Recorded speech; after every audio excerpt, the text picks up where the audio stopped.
All right. All right. Well, welcome to Fresno, Jimmy. Thank you. It's so nice to meet you and to chat with you. Like I told you earlier, we're just going to pick your brain about who you are and your first impressions of Fresno and what you're looking forward to working on during your time here. So, first things first, just can you walk us through what made you say yes to Fresno? What was attractive to you about well, I'm from Arizona, so from the Southwest. I had been living in Virginia for the last 4.5, 5 years, and the big thing was I was sick of the cold, and I wanted to be closer to family and stuff, and Fresno is definitely closer. It's not a quick drive, but like an 8-hour drive to Phoenix, basically, and I was like, okay, that's perfect.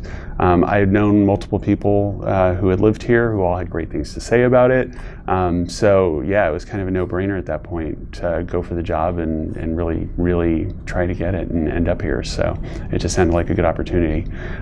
Also, research, I read about the art scene that's happening. It sounded like a good fit. I do have an arts background, so I wanted to be in a place where there's a good amount of cultural activity happening. So yeah, there's a kind of number of things that all came together and driving me here. So now that you are here and you've kind of gotten settled into your position and you're getting to know everybody you're going to be working with, what is your first impression of the city so far? It's funny because everybody, as I've been talking to them, to say that everyone has the same first impression that the potential that this city has is great, and I think that was the thing. Is like I saw it and saw all these things that could be happening, and I think it's just a matter of harnessing what's already here and using that to our advantage.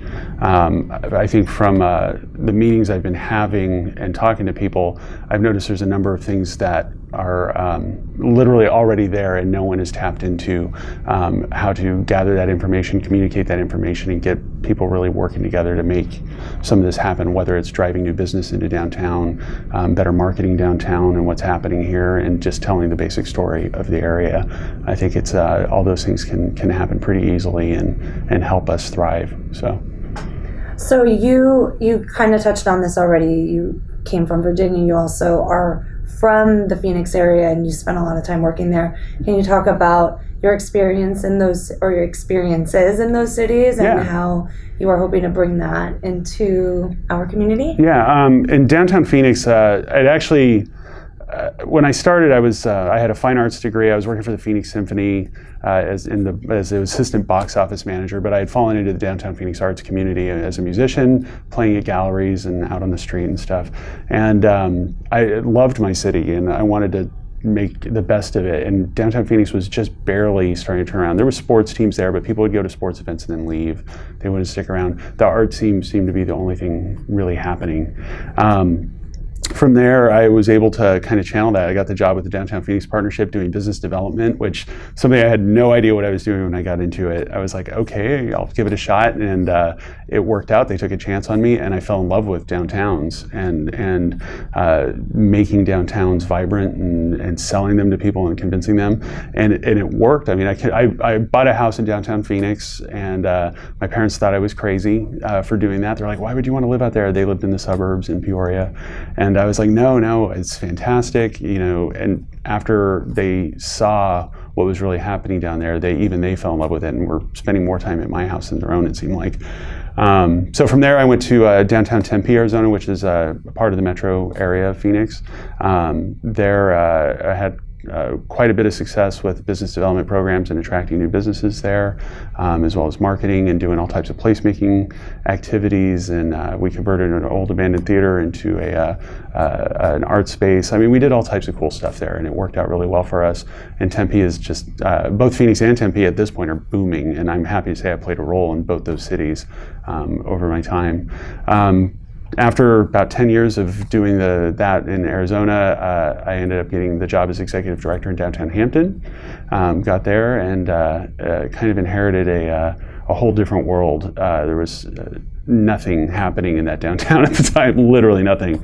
But we got to turn around. Events were rolling really well. We were marketing the area better, and when I left, we're on the verge of our first new development in 20 years there. So yeah, we were on a good path, and but I figured it was time for me to get back here. So yeah, cool. Get back out to the west.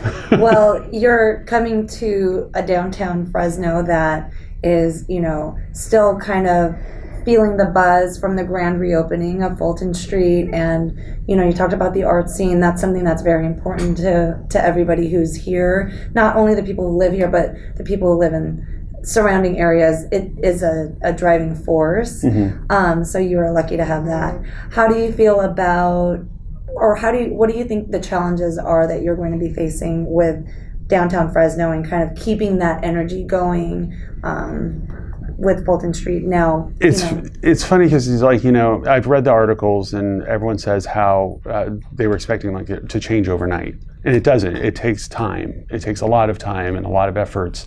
The vacancies will continue to be an issue even as we start to fill those. I mean, when you look at business success rates, restaurants, retailers, some last, some don't, and I think the majority of them actually don't succeed, especially in a market like now. Retail's having a hard time anyway. So, you'll always have that challenge against you when you're already facing high vacancies and stuff. People have that perception that nothing can work. The best we can do is try to help those businesses thrive. Do what we can to spread the word that they're there. They are small businesses, a lot of them, and don't have marketing budgets and things to reach people. So that's where we can step in and help. Also continuing just let people know what's happening down here, whether it's through events or just changing what's happening and making public space more welcoming, things like that. That eventually will take on a life of its own and people will really start connecting with it. I think that there's a love for downtown already from the citizens here, and they are our ambassadors. As long as they are happy and they keep telling that story, it will continue to thrive. And eventually you'll get those naysayers who don't want anything to do with downtown, live in suburban areas. Even they will start to change over time once they start seeing that it's not what their perceptions have been all these years.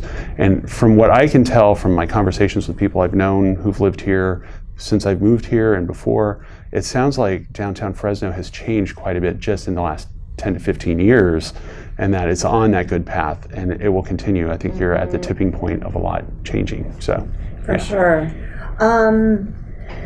You talked a little bit about business development and working with business owners just to make sure that they have the tools that they need to succeed.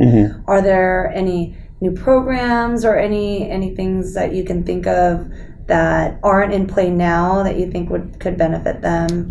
There's been some conversations about facade programs and things like that could help. There's other things we can identify. In other cities, like in Hampton, when I was there, we had some rent assistance and things. There's also just providing the basic information to get a business open, like get them in touch with SCORE so they can actually create a solid business plan instead of just winging it, which a lot of small mom and pop businesses do. They sign a lease and don't know what they're getting into. But if they find those people to work with that can help them along the way, it will help tremendously.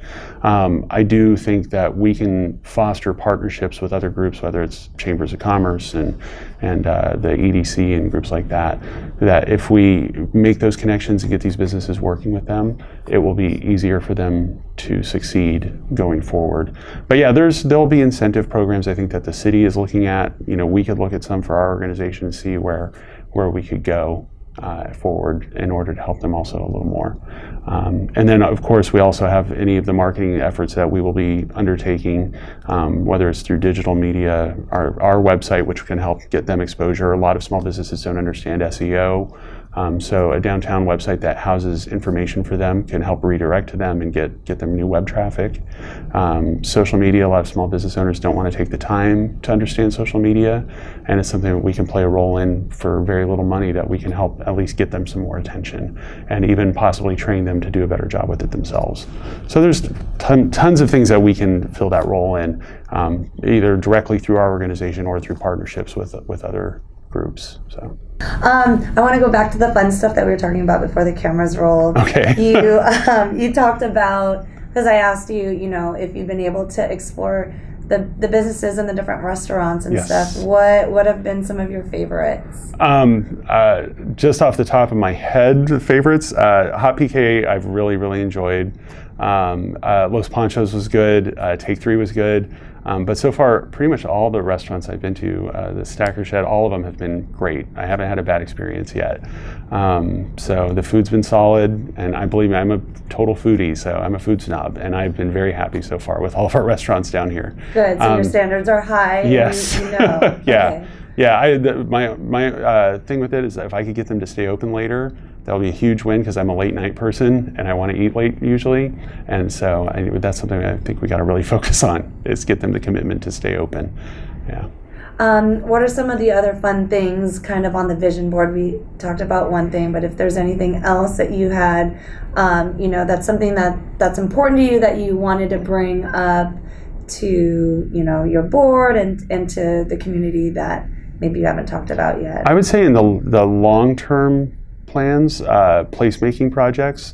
I think, for our first 6 months, we're going to be really focused on communications, but looking at, like, say, 2-year plan, really focus on placemaking projects to, again, help improve the public realm, to offer amenities that people that would make them want to be residents of downtown, but also to be office workers. I mean, we have a daytime office employment here that's good. We don't want to lose them, so we want to keep offering things that'll keep them engaged during the day and make them happy to wander around outside the office and love their downtown.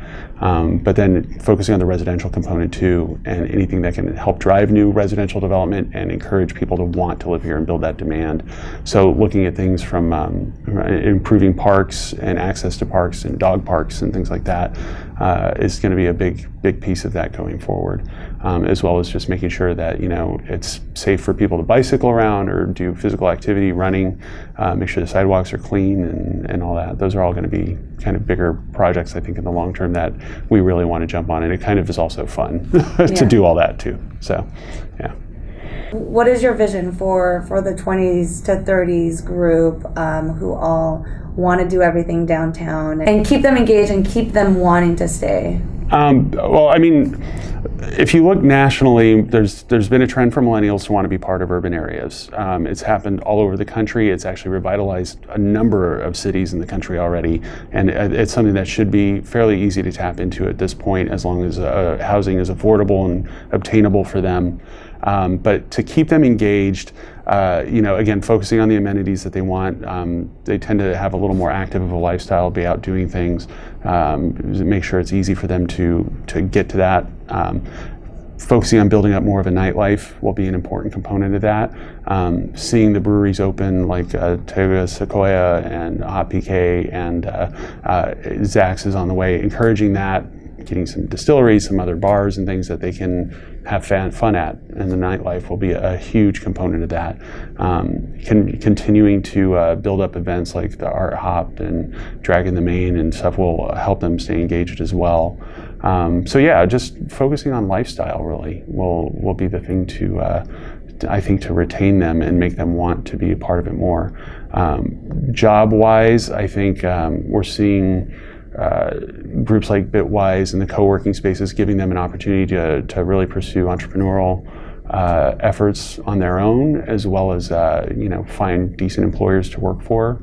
But that can encourage a long-term growth for this community, because they know if they have their roots here, they will believe in it and want to continue to stay here. That's what we want to see. And I think that it's on a good path already. So we just got to keep building up those things. I know already, just being out like on a Friday night or whatever, driving around down here or walking around down here, I'll see like the bike groups leaving the breweries and stuff. So they're here. We just got to find a little more to engage them and keep them coming back for more and wanting to make this their permanent home. So yeah, I think that answers it. It does, okay. For sure. Thank you so much for your time, and really looking forward to seeing you help our city and this community grow so much more. I'm looking forward to it. So, yeah. Thank you for your time. Thank you.